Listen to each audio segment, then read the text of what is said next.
अस्सलामुअलैकुम everyone, I am doctor Shanta Tahir and आप देख रहे हैं डॉक्टर मोटिवेशन। आज की वीडियो के अंदर मैं आपके साथ बात करने लगी हूँ सिंथ के केमिस्ट्री के मोस्ट रिपीटेड आपके जो एमसीक्यूज़ हैं, जो आपके एमडी के एंड में कई बार आ चुके हैं, हम उन पर बात करेंगे। अगर आप चैनल पर नए हैं तो जल्दी से आप चैनल को सब्सक्राइब कर देना है। पहले मैं आपके साथ बायोलॉजी पर बात कर चुकी हूँ, आज की वीडियो आपकी केमिस्ट्री के एमसीक्यूज़ पर होने वाली है। क्वेश्चन नंबर 1 देखें। हमारे पास है जी, in an atom no two electron can have the same set of quantum numbers. This statement was given by Pauli's exclusion principle. तो ये हमारे पास एग्जैक्टली बुक की इंफॉर्मेशन है। तो कई लोग आपको कहेंगे कि आपको केमिस्ट्री के लिए बुक पढ़ने की ज़रूरत नहीं है, तो मैं आपको ज़रूर रिकमेंड करूँगी कि आपने केमिस्ट्री के लिए भी बुक को ज़रूर पढ़ना है, क्योंकि बहुत सारे एमसीक्यूज़ ऐसे होते हैं जो आपके पास एग्जैक्टली बुक की इंफॉर्मेशन आ जाया करते हैं। फर्दर मोर हमारे पास जो सेकेंड एमसीक्यू है वो देखते हैं। Rutherford discovered the nucleus of an atom has dash charge. तो न्यूक्लियस के पास उसने कहा था पॉजिटिव चार्ज होता है, रदरफोर्ड ने। ठीक हो गया। थर्ड वाला एमसीक्यू देखें, ये बहुत इंपॉर्टेंट एमसीक्यू है, क्योंकि आप जो है पॉजिटिव की जब बजाय न्यूट्रल चार्ज लगाने की कोशिश करते हैं और वो ऑप्शन नहीं होता, तो आपका एमसीक्यू गलत हो जाता है। थर्ड वाला एमसीक्यू देखें जी, which statement concerning energy change is false. तो फॉल्स कौन सी स्टेटमेंट है according to the energy change? तो electric energy is produce by the reaction in a battery. तो ये बात ठीक है। Light energy is absorbed during photosynthesis, ये भी ठीक है। सी वाला ऑप्शन है हमारे पास, energy is produce when methane is burned with oxygen. तो मीथेन जो होती है वो आपके पास जो नॉर्मल सुई गैस होती है उसका फॉर्मूला मीथेन होता है। जब ऑक्सीजन के साथ उसको बर्न करते हैं, आप नॉर्मली जब भी अपना चूल्हा जलाते हैं तो आपकी मीथेन निकलती है और वो ऑक्सीजन के साथ बर्न होती है और आपके पास हीट एनर्जी प्रोड्यूस होती है। आपके पास आग लग जाती है वहाँ पे, तो एनर्जी प्रोड्यूस होती है। ये भी ऑप्शन ठीक है। डी वाला ऑप्शन है हमारे पास, heat energy is absorbed when sodium reacts with water. तो ये ऑप्शन आपके पास गलत है। जब सोडियम वाटर के साथ रिएक्ट करता है तो आपके पास हीट एनर्जी एब्जॉर्ब नहीं होती, जबकि हमारे पास -787 की हीट एनर्जी जो है वो एक्सक्रीट आउट होती है। ठीक है, नो, -787 नहीं है, लेकिन एक्सक्रीट आउट होती है, माइनस का आना है, ये एक्सोथर्मिक रिएक्शन होता है। उसके बाद हमारे पास फोर्थ वाला एमसीक्यू देखें जी, which will make an electrolyte. तो इलेक्ट्रोलाइट कैसे बनता है?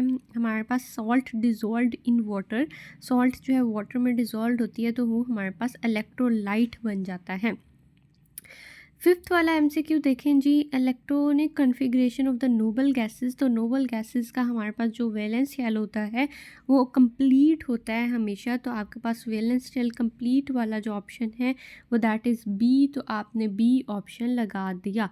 ठीक हो गया। उसके बाद हो गया हमारे पास 6, S block elements are powerful reducing agent. बहुत इंपॉर्टेंट एमसीक्यू है, हर साल रिपीट होता है कि एस ब्लॉक एलिमेंट जो है वो रिड्यूसिंग एजेंट हैं। सेवन्थ एमसीक्यू देखें जी, formula of plaster of Paris. तो प्लास्टर ऑफ पेरिस का फार्मूला होता है कैल्शियम सल्फर डाइऑक्साइड और साथ में वाटर का मॉलिक्यूल। ठीक है, ये आपके पास फार्मूला होता है, तो ये आपने ज़रूर याद रखना है, दैट इज़ इम्पॉर्टेंट। एट्थ वाला एमसीक्यू देखें, harmful and undesirable reaction of metal when expose to atmosphere और any chemical agent is known as corrosion. तो जब भी कोई मेटल हमारे पास एटमॉस्फेयर में जो हमारे पास ह्यूमिडिटी है उसमें एक्सपोज रहता है, या वो किसी केमिकल के अंदर डिप रहता है या वाटर वगैरह में डिप रहता है, तो उसको जंग लग जाता है, जिसको हम करोजन कहते हैं। तो ये आपने याद रखना है, और ये एक केमिकल प्रोसेस है। देन हम आते हैं 9 एमसीक्यूज पे, which of the following is not a nucleophile. तो न्यूक्लियोफाइल हमारे पास क्या होता है? एक बहुत इंपॉर्टेंट जो बात है, जिन पर नेगेटिव चार्ज होगा, जिनके पास लोन पेयर होगा, वो हमारे पास न्यूक्लियोफाइल होंगे। तो अब आपके पास ए ऑप्शन तो न्यूक्लियोफाइल है और डी ऑप्शन भी न्यूक्लियोफाइल है। NH3 के ऊपर एक लोन पेयर होता है, आपको पता है, ऐसे करके इसका फॉर्मूला होता है NH3, और 2 लोन पेयर इस तरह से मौजूद होते हैं इसके ऊपर, तो NH3 भी नहीं है। उसके बाद आ जाते हैं हमारे पास NH2। NH2 के ऊपर भी हमारे पास 2 लोन पेयर मौजूद होते हैं, क्योंकि नाइट्रोजन के पास 2 लोन पेयर होते हैं NH2 की मौजूदगी के अंदर। तो हमारे पास BF3 एक ऐसा फॉर्मूला है जिसके अंदर B इस तरह से लगा होता है, F F और F उसके साथ 3 अटैच होते हैं और इसके पास ना तो कोई नेगेटिव चार्ज है और ना ही कोई लोन पेयर है, तो आपका BF3 जो होता है वो आपके पास राइट ऑप्शन है। ठीक हो गया। उसके बाद हमारे पास आ जाता है कि 10 वाला MCQ देखें, फैट सॉल्युबल